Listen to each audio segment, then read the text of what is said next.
कल जो दुर्घटना हुई 3 बच्चों की मौत हो चुकी है, क्या अभी अभी का क्या अपडेट है? देखिए, अभी पानी तो निकल गया है लेकिन एनफ इज़ एनफ। दिल्ली के अंदर सिर्फ वो राजेंद्र नगर नहीं बल्कि बहुत सारे इलाकों में इन कोचिंग इंस्टीट्यूट्स ने, बहुत सारे लोगों ने बेसमेंट्स को पूरी तरह से कमर्शियल एक्टिविटीज़ के लिए यूज़ कर रहे हैं। बच्चों को पढ़ा रहे हैं। जो यहाँ पे बताई जा रही है वो ये है कि वहाँ पे वाटर लॉगिंग होती है, पानी सड़क से निकल रहा था। इन कमर्शियल इनके बेसमेंट में बच्चे पढ़ रहे थे। जो कोई गाड़ी निकली है और वो दरवाज़ा उनका गेट टूटा है जिसके कारण से बेसमेंट में पानी गया है। लेकिन बेसमेंट में बच्चे पढ़ क्यों रहे थे? बेसमेंट में बच्चे क्या कर रहे थे? लाइब्रेरी खोल रखी है, बच्चे पढ़ा रहे हैं। ये टोटल क्रिमिनल एक्टिविटीज़ है। इनके खिलाफ सख्त से सख्त कार्रवाई होनी चाहिए और जो भी ऑफिसर इसमें रिस्पॉन्सिबल है उनके खिलाफ भी सख्त से सख्त कार्रवाई होनी चाहिए। ऐसे तो पूरी दिल्ली बर्बाद हो जाएगी।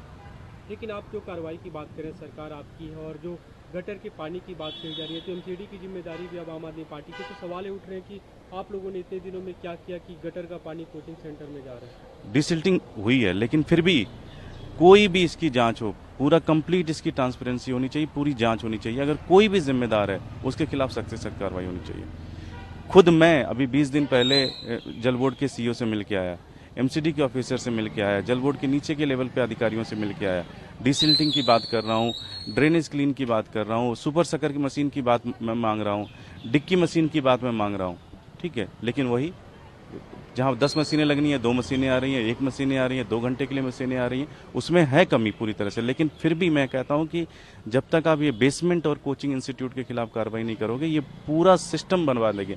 आज तो चलिए पानी है, कल शॉर्ट सर्किट भी हो सकता है, कल कोई और चीज़ भी हो सकती है। शॉर्ट सर्किट अभी बीते दिनों की आप बीते पटेल दिनों नगर से में तो इसी के साथ बहुत की सारी मौत हुई, तो आपको लगता है कि जो जल जमाव होता है एमसीडी की कहीं ना कहीं नाकामी रही है इसमें? देखिए, क्या आप भी बोल रहे हैं कि मशीनें ड्रेनेज नहीं निकल रही? ड्रेनेज सिस्टम जो है वो दिल्ली का कोलैप्स है। रीज़न, 15 साल भारतीय जनता पार्टी रही, ड्रेनेज के ऊपर कोई काम नहीं है। 1 साल से हम लोग आए हैं, ड्रेनेज के ऊपर काम कर रहे हैं। लेकिन मैं किसी ब्लेम गेम में नहीं जाना चाहता हूँ। मैं चाहता हूँ इसकी जांच हो और जो भी जिम्मेदार उसके खिलाफ सख्त से सख्त कार्रवाई हो। आपने कहा बीजेपी 15 साल शासन में रही, बीजेपी के लोग कल वहाँ पे पहुंचे थे, बांसुरी स्वराज, वीरेंद्र सचदेवा, वो लोग सीधे तौर पे आप लोगों पे आरोप लगा रहे हैं। सचदेवा और बांसुरी स्वराज ने आपका नाम लेकर कहा कि एमसीडी के प्रभारी हैं दुर्गेश पाठक, लेकिन किया क्या इतने सालों में? देखिए, वो राजनीति करेंगे, उसकी राजनीति में नहीं जाना।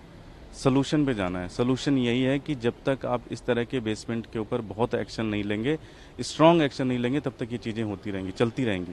आपको पूरी दिल्ली के अंदर ग्राउंड पे उतरना पड़ेगा, एक एक घर में जाके देखना पड़ेगा। अगर किसी भी बेसमेंट में कोई कमर्शियल एक्टिविटीज़ हो रही है तो उसको बंद कराना पड़ेगा, उसको सील करना पड़ेगा। आपने कहा कि जो जल बोर्ड के अधिकारी हैं वो बात नहीं सुनते हैं, सुपर शकर मशीन आप जो मांग रहे हैं वो नहीं मिल रहा है, तो ऐसे मतलब कब तक चलता रहेगा? कहीं ना कहीं लोग परेशान हो रहे हैं, सख्त जाने से जा रही सख्त हैं। कार्रवाई होनी चाहिए इनके खिलाफ, सख्त से सख्त कार्रवाई होनी चाहिए। इन्होंने फॉर ग्रांटेड ले रखा है चीज़ों को।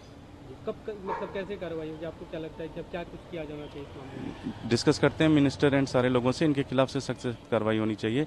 क्योंकि पिछले मैं अभी 20-25 दिन पहले मैं मिल के आया हूँ जल बोर्ड के सीईओ से, एमसीडी के ऑफिसर से मिल के आया हूँ। अब आप मेरे उसमें फेसबुक पे चले जाइए, ट्विटर पे चले जाइए, मैंने सारी जगह फोटोग्राफ्स डाल के पब्लिक की हुई है। कंप्लीट जब तक ये नहीं होगा तब तक कोई भी, आप समझिए, कई जगहों पे सीवर्स ब्लॉक हैं, कई जगहों पे सीवर टूटी हुई हैं, उनको चेंज करने की ज़रूरत है और कोई एक्शन नहीं ले रही है। जी। अभी जो एमसीडी जो मेयर ने ऑर्डर जारी किया है उससे, उसमें जो बातें कही गई है कि जो बेसमेंट में क्लासेस चल रही हैं उसे अब जांच की जाए, लेकिन आपको लगता है कि क्योंकि जिम्मेदारी तो सरकार की होती है, सरकार की तरफ से परमिशन दी जाती देखिए, है, तो कहीं ना एनफ कहीं इज़ उसमें एनफ, गलत? Enough is enough. आपको जो ये घटना घटी है इसके ऊपर जागना पड़ेगा और एक्शन लेना पड़ेगा। ठीक है, मैं किसी ब्लेम गेम में नहीं जाना चाहता, मैं किसी के ऊपर आरोप नहीं करना चाहता, लेकिन आपको एक एक जगह जाके इस तरह की कमर्शियल एक्टिविटीज जो बेसमेंट में हो रही है उसको रोकना पड़ेगा, उसके खिलाफ सख्त से सख्त एक्शन लेना पड़ेगा। अभी बच्चों में भारी गुस्सा है, क्या बच्चों से आप लोग की बातचीत हुई? मैं लगातार टच में हूँ और उनका गुस्सा जायज़ है। आगे क्या कुछ इसमें कार्रवाई होगी? अब मेरा यही है कि एक एक दिल्ली के अंदर जो भी बेसमेंट में इस तरह की कार्रवाई हो रही एक्टिविटीज़, उनके खिलाफ तुरंत एक्शन लेना चाहिए।